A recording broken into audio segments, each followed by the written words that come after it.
Welcome to episode 38 of the Active Bariatric Nutrition Podcast. I'm your host, bariatric sports dietitian Kim Terapelli. In today's episode, I want to go through many of the questions that have been submitted to me about carbohydrates. You probably saw in my last few weeks or so, I've been posting, hey, send me in your questions if you have anything, anything you've been wondering about regarding carbohydrates. Because of course, in the bariatric, world, carbohydrates kind of get demonized and there's lots of misinformation out there. And so I really wanted to open the door to some of those questions so that we can discuss them and really just get the correct information out there. Obviously, after bariatric surgery, our diets are focused mostly on protein, and carbs and fat are introduced more gradually over time. But what about for active bariatric individuals? What role does carbohydrate play? When should we be reintroducing them? How much? Where do they come from in our diet? So I wanted to talk about all of these today, but most importantly, answer your questions. So if after today's episode, you start thinking about more questions that you have about carbohydrates, please shoot me a message. You can always message me on my Instagram account, which is Active Bariatric. Shoot me a message. Any other carbohydrate questions that you have, or really any questions that you might have that I could answer, I will certainly do more future Q&A episodes. So send those along anytime. You can also email me at kim@activebariatric.com. So let's start today by giving a quick recap on what carbs are and where they're found in the diet. So carbohydrates is just a fancy word for sugar. Carbohydrate is a molecule made of carbon, hydrogen, and oxygen. Carbohydrates, along with proteins and fats, are the main three macronutrients found in foods and beverages. Your body breaks down the foods that you eat that contain carbohydrates into glucose, and that can be used for energy for our muscles, brain, and nervous system. So I want to start by kind of talking about what are the three main types of carbohydrates, because there's lots of kind of confusing misinformation that we kind of group these all together, and there are some important differences. So the first main type of carbohydrate is sugar, or you've also probably heard them called simple sugars or simple carbohydrates. They can also be called monosaccharides, which is one sugar molecule. Okay. And you might have heard of glucose, fructose, and galactose. These are those one sugar molecules.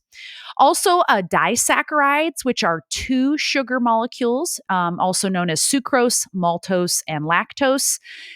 Both of these types, monosaccharides and disaccharides, will break down quickly to provide energy for our muscles. Now, sugars can be naturally occurring, like those found in fruit and milk, or they can be added sugars, which are added during processing, like in sodas or baked goods or sweets. The second main type of carbohydrate are starches. So these are also known as complex carbohydrates, which are made of simple sugars that are strung together in long chains. So they're just long chains of those simple carbohydrates we just talked about. Your body will break down starches into sugars to use them for energy. Starches include bread, cereal, pasta, potatoes, peas, and corn. Glycogen is another example of a complex carbohydrate, and that is the storage form of carbohydrate in the muscle tissue. And we've talked a lot in this podcast about muscle glycogen stores and how important they are as an energy source for our muscles to draw upon, because they're just stored carbohydrate in the muscle, right? And so when we're exercising, we're doing, whether it's lifting, we're doing endurance training, your body will utilize those carbohydrate stores in the muscle to fuel it so that they can continue to contract. The next group of carbohydrate is fiber. Fiber is also under that complex carbohydrate umbrella, and it's found in many foods that come from plants, including fruits, vegetables, nuts, seeds, beans, and whole grains. Your body cannot break down most fibers, so eating foods with fiber can help make you feel more full. The current guidelines for fiber are a minimum of 25 to 29 grams per day. A higher fiber diet has been found to be helpful in reducing constipation, lowering cholesterol, and lowering blood sugar levels. So to summarize again, what foods have carbohydrates, just so we're all on the same page here? Grains like breads, noodles, pasta, crackers, cereals, rice, fruits, vegetables, dairy, legumes like beans, lentils, and peas, snack foods and sweets, juices, soda, fruit drinks, sports drinks, and those starchy vegetables, potatoes, corn, and peas. So that's where you're going to find those carbohydrates in the diet. Now, why do we need carbohydrate? Why do we even talk about it, right? Because I know especially after having bariatric surgery, you've probably been told, for life, really, carbohydrates should be, relatively low as compared to the standard diet. Well, our brain specifically needs carbohydrate to function. Okay. Carbohydrates play a very, very critical role for our brain, and we need approximately 130 grams per day for our brain. Now, for physical activity, the primary role of carbohydrate is to provide energy to support high intensity muscle contraction for both resistance training and endurance training. So, over the course of this podcast, you've learned that carbs are really important for your exercise, as carbohydrate is the most efficient energy substrate to create ATP. Remember, I talked about this a while back. ATP is the energy currency of the cell. That is what allows your muscles to contract over and over again. We need to create this ATP, and that comes from the breakdown of the energy that we take in our diet, right? So carbohydrates, proteins, and fats all can be broken down to create ATP in our body. So carbohydrates, though, are a very efficient fuel source, and our muscles can utilize and break them down very quickly for an energy source so that we can move at high intensity levels.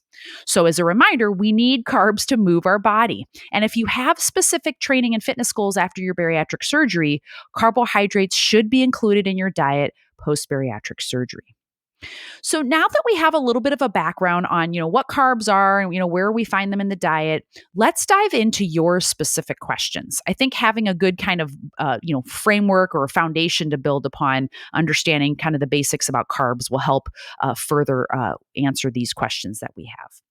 So the first question I received was, what is the difference between total carbs and net carbs on a label, and which is better to track? And guys, I actually got this question from about 3 or 4 of you, worded a little bit differently, but all asking about what the heck are net carbs? Should we be tracking these? So net carbs are actually not a legal term, and they're not recognized by the Food and Drug Administration. So it's not like a legal term that, you're not going to see it like on the food label. You'll see it generally on the front, right? On the front with a little tag like net carbs or whatever, right? It's not actually a legal term. There's not a legal standard definition for it. So net carbs are determined by subtracting the fiber and sugar alcohol grams on the label from the total carbohydrate grams. The problem with this is that this is assuming that fiber and sugar alcohols are not absorbed or metabolized. However, this is not always the case. Some can be partially digested and can provide calories and impact your blood sugar. So overall, I do not recommend using net carbs when we're looking at your overall carbohydrate intake. I recommend looking at just your total grams of carbohydrate per day. That way it gives you the full picture that includes, your fiber and your sugar alcohols or whatever else. But mainly, guys, when you're looking at a food label, just go ahead and look at the total carbohydrate per serving. And that is what you want to kind of use to track or input into your food logs if that's something that you're tracking individually. Okay, so I do not recommend using net carbs. Next question, how do I know when it's time to start increasing my carbohydrate intake after surgery? This is a great question, and so many people have this very same question. There's lots of factors that are going to impact this answer. First, how far out from surgery are you? Okay. In that early post-op phase, typically really the first 6 to 12 months, your diet is going to be heavily focused on protein. As you're going through that rapid weight loss phase, we want to prioritize protein because we want to minimize muscle loss, right? And as you also know, protein plays a role in so many different chemical reactions in the body, plays a role in hormone function, antibody, or your immune system. Proteins, amino acids play critical roles in your body, nearly most chemical reactions that are happening. Okay. So that is why protein is prioritized, especially early on when your intake is so limited. Now, depending upon when, how much and when you can start increasing your overall intake will, of course, determine when can you start adding in some carbs. Because again, initially we're focused mostly on protein. And then as you move farther out from when you had your surgery, you can start to gradually, tolerate more food at each meal. And that is when it's time to start, liberalizing the diet, starting to add, fruits or vegetables, whole grains, heart healthy fats, things like that. Now, in terms of adding carbohydrates to help improve your performance in your movement goals, I typically recommend looking at including more carbohydrates to our plates if you are exercising at least 4 to 5 times a week, and if you're building up to about an hour or more of movement. This is where you're going to likely feel the demand of needing more carbs. Okay. And I also like to ask folks, some signs and symptoms that will tell you that like your carbs are not adequate can be, you're just bonking mid workout. Like maybe you're just like 20 minutes in and you're going, man, I am just so tired. What is going on? That can mean that we need more carbs. If you have muscle glycogen depletion, you can start having muscle cramping during longer workouts. If you're not recovering well, like you're sore for several days after every workout, that can tell us that we might need to increase our carbohydrates. If you're not sleeping well because you're having like leg pain or just overall body pain, you're just not sleeping well, that can be a sign. If you're not, if you're getting sick more often as well, that can tell us that you may need more carbohydrate or overall caloric intake as well. So those are some signs and symptoms to look out that might tell us too that it's time to increase our carbohydrates. Because guys, I wish there was like some perfect moment I can tell every person listening, like at this month, you may increase your carbs. It's not the case. Every one of you is so highly unique and you each need your own individualized recommendations. So I just want to kind of give you some, cues or some kind of overall, ideas as to when it's important to increase carbs. Generally speaking, as we increase our duration, our frequency, our intensity level of exercise, you're most likely going to need to increase your carbohydrates as well. So what I like to do with folks in the beginning is we might start by just adding incrementally about 15 grams of carbohydrate, maybe 30 grams per meal to start. And let's see how that makes us feel in the workout. So for example, 15 grams of carbohydrate would be like a half banana, 3/4 cup of berries, a slice of toast, 1/3 cup cooked rice or pasta, a half cup of oats, or like a half cup of beans or potato. Those would all be examples of ways to add 15 grams of carbohydrate onto your plate. So of course, you still would eat your protein food first, but then you could start incrementally adding about 15 grams at each meal. And that would right away, we'd start increasing our carbs in the day. If we add 15 at each meal 3 times a day, that's 45 grams more, right? So that's a way to start seeing how does that make you feel as you begin exercising more, okay? So another question that's kind of goes along the same line, how many grams of carbohydrate should I consume if I exercise a lot? So again, this is going to be highly individualized question, right? Because each one of you is different. When this person says, if I exercise a lot, what does that mean? I don't know, but I'm going to give you kind of an answer that hopefully you can try to apply to your own personal, current patterns. So overall, as you increase your exercise in duration as well as intensity level, frequency, etc., like I said before, your overall carbohydrate needs will increase. So other factors to consider is, can you tolerate more on your plate right now? Are you able to fit in maybe a pre-workout snack? Would that help? Because sometimes just adding that carbohydrate pre-workout can give us that additional carb that we need specifically for that workout without necessarily having to significantly increase carbs at all the other meals. You could just try that first. Or, like I said in the previous answer, you could start with a 15 gram increase at each meal and see how that makes you feel. Okay. Now, that is kind of a more individualized way to look at it. Again, start logging your intake. Take a look at what is your overall intake right now, and then maybe just, bump in 15 grams at each meal, or just try starting with a pre-workout snack within that hour or two pre-workout and throw in about 15 to 30 grams of carbohydrate and see how that makes you feel in the workout and see how that goes. Now, I'm going to also just share with you right now, what are the sports nutrition guidelines? Now, this is for a non-bariatric athlete for carbohydrates, because I just want you to have some kind of idea as to if you had not had bariatric surgery and you were starting to train for something like maybe you're going to train for a 10K or a half marathon, or, you do want to gain some muscle and we want to overall increase our carbohydrates to help with increasing our overall caloric intake. I want to just give you kind of perspective as to what are the typical sports nutrition guidelines, and then we'll talk a little bit more about a bariatric specific recommendation. Okay, so typical sports nutrition guidelines for a non-bariatric individual that is looking for how many carbs I should be eating in a day.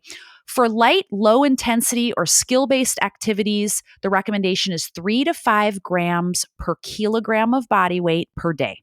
So how do we change our weight into kilograms? You just take your weight and you divide that by 2.2. Now, let me highlight with a caveat that I always say in my episodes when we're talking about calculations.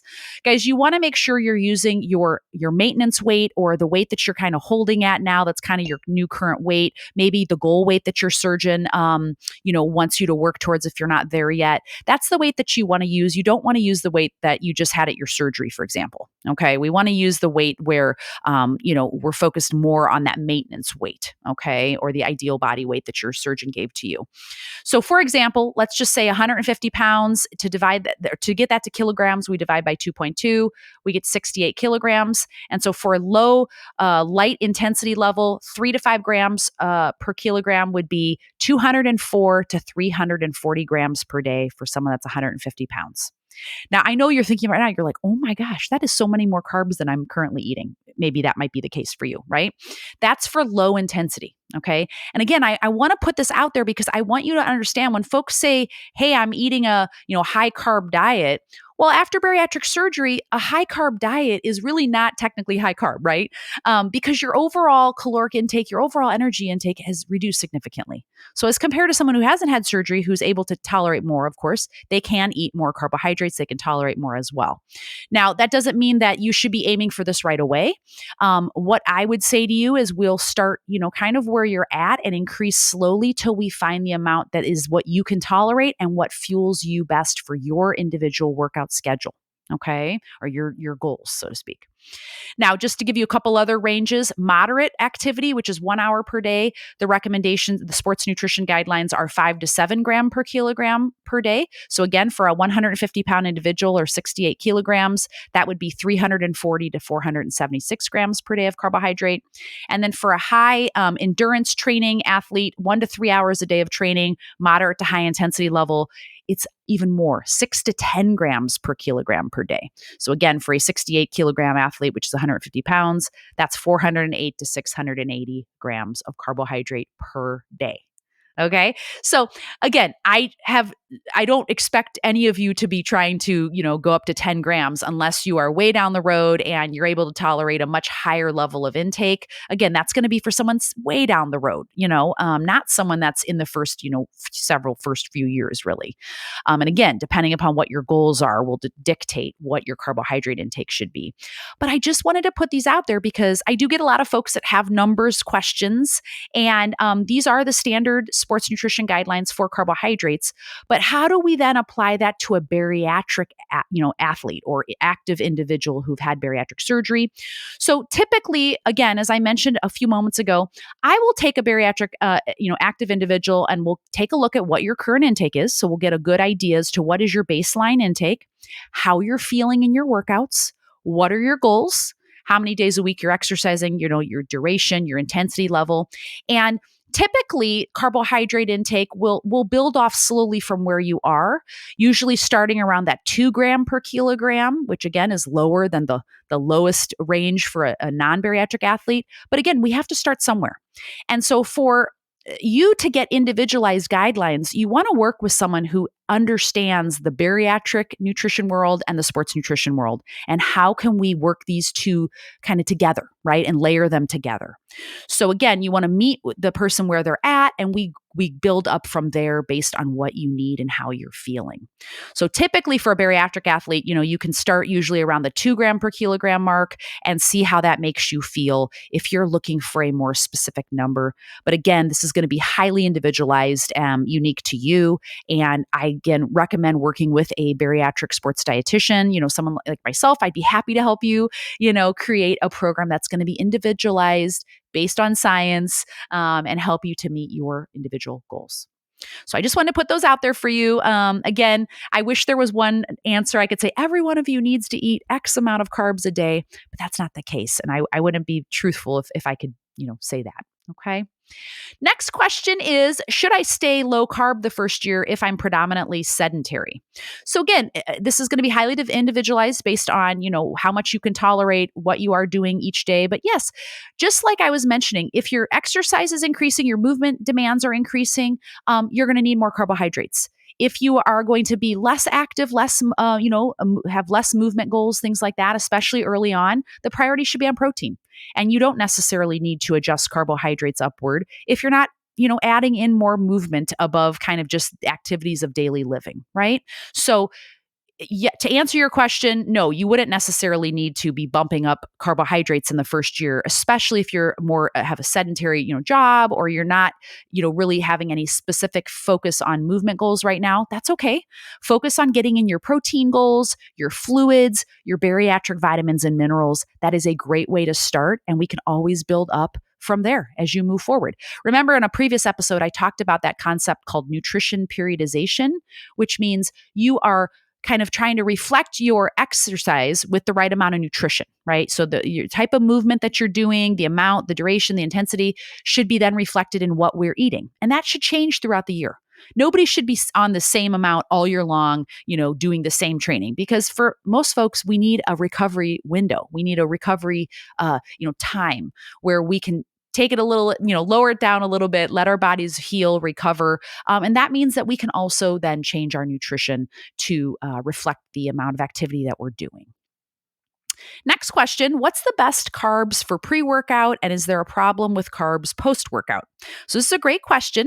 So guys, the type and amount of carbohydrate pre-workout will be highly dependent upon how much time you have before that training session or race is going to begin. Okay. This is because we don't want to eat a higher fiber or high fat meal, within the first, couple hours of your workout, because those take longer to digest and be broken down.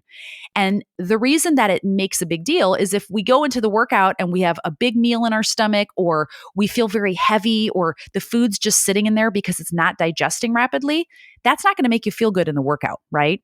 But more importantly is we're not going to digest those in time for those energy needs to be met during the exercise workout, right? During the routine. So you want to make sure that you are kind of strategizing with the timing of your meals based upon, when you're going to begin the workout session. So let me give you some examples. So we want carbohydrates to be available during exercise, correct? Right? That's something we've talked about. Carbohydrates are really important for moderate to high intensity levels, and they're really an efficient substrate for even lower intensity levels as well. They're more efficient than fat to be broken down to create ATP. So carbs are, our main guy. So we want to strategize with the timing of the meals. So for example, if you have 3 to 4 hours before a race or an event or your training session, this is where you can have a more well-balanced meal. Okay, so if you're going to have lunch at like 12 and your workout's not till 3 or 4 or 5, you can have a more well-balanced, lunch, for example. So that means you can include protein, you can include carbohydrates, and we still want to keep the fat and fiber a little bit lower because we want that food to digest and be available to you, several hours down the road, right? But this is where those complex carbohydrates can play an important role. So like your oatmeal, if you want to do sweet potatoes or brown rice, things like that, along with your protein and some vegetables, that's fine. That's totally fine to do if you have about 3 to 4 hours ahead of time before an event or your training session. Now, as we get closer to the workout session, we're going to prioritize more carbohydrate and less volume, right? Because we don't want a heavier meal, kind of a larger meal sitting in our stomach when we're going to go and move our bodies, right? So 2 hours pre-workout, you can have a small snack. So maybe we're talking about a Greek yogurt cup or a couple granola bars or some fruit or some cereal or waffles, toast, graham crackers, fig bar, something that's a little bit larger than, just a few bites of something, right? So a smaller snack, again, focusing on carbohydrates, low in fat and fiber. Okay, we don't want to have a big salad with a bunch of dressing in the hour or two before a workout, because not only is salad lower in carbs, but it's higher in fiber, and also the dressing contributes to some fat, which again is going to slow that digestion in the body, and that's not going to provide you a good energy source for the workout. So we want to prioritize carbohydrate-rich foods that are going to be easier to digest as we get closer to the start of your workout. Now, once we get within an hour or sooner to that workout, small things, right? And just carbs. So simple carbohydrates, you could have like a half banana, applesauce pouches, some graham crackers, some pretzels, even carbohydrate electrolyte containing beverages like a sports drink can be a great option in that hour before the workout. We're just taking a couple small bites or drinks and we're getting ready to, go to our workout or the start of our event. So again, it's going to be highly dependent upon how much time you have before the workout. Will determine, which carbs you should be eating. So the more complex carbohydrates are going to be farther out, 3 to 4 hours ahead of time, versus the more simple carbohydrates are going to be closer to the start of your training session. Now, you asked also about post-workout. Are carbs a problem post-workout? Absolutely not. No. We want to include carbohydrates in that post-workout window because remember, after a workout, we have used up those, or maybe not used them all up, but we have used the glycogen stores in our muscles, which is that carbohydrate. So we want to replenish those. And to do that, we need to eat carbohydrate sources in our diet. So this is where after a workout, if you can try to incorporate somewhere around 30 grams of carbohydrate in that first 1 to 2 hours post-workout, paired with about 20 to 40 grams of protein to help with muscle recovery and repairing so that we can grow stronger. That's a great kind of pairing of the carbs and protein post-workout. So remember, pre-workout carbohydrates are important. Post-workouts, carbs and protein are critical to optimize your recovery. And of course, rehydrating as well. For every 1 pound lost in sweat, you want to rehydrate with 16 to 24 ounces of fluids to really optimize that recovery window. Okay. Next question. Why am I craving carbs so much with an increase in exercise? Well, simply put, it's because your body needs it, right? You are exercising more. And as we've just been talking about, the demand now for carbohydrate increases as your exercise duration, frequency, and intensity level increases. So your muscles need those carbs to move and to perform. So it's still important to keep eating your protein food. We still want to make sure we're eating our protein food first in our meals, but then we definitely want to round out our plate with those carbohydrate-rich foods like fruits and vegetables, whole grains to meet your needs. You can also add in a pre or post-workout snack to help meet your carbohydrate goals. Of course, it's harder to eat more volume at one sitting, right? And so as I mentioned in a previous question, distributing those carbohydrates maybe smaller, more frequently throughout the day, paired with some protein, can help you to meet both your carbs and your protein needs. And then one more question, will carbs make me gain body fat? So this is, I can't tell you if I had a nickel for every time I've heard, carbs are going to make me gain body fat or, gain weight, whatever.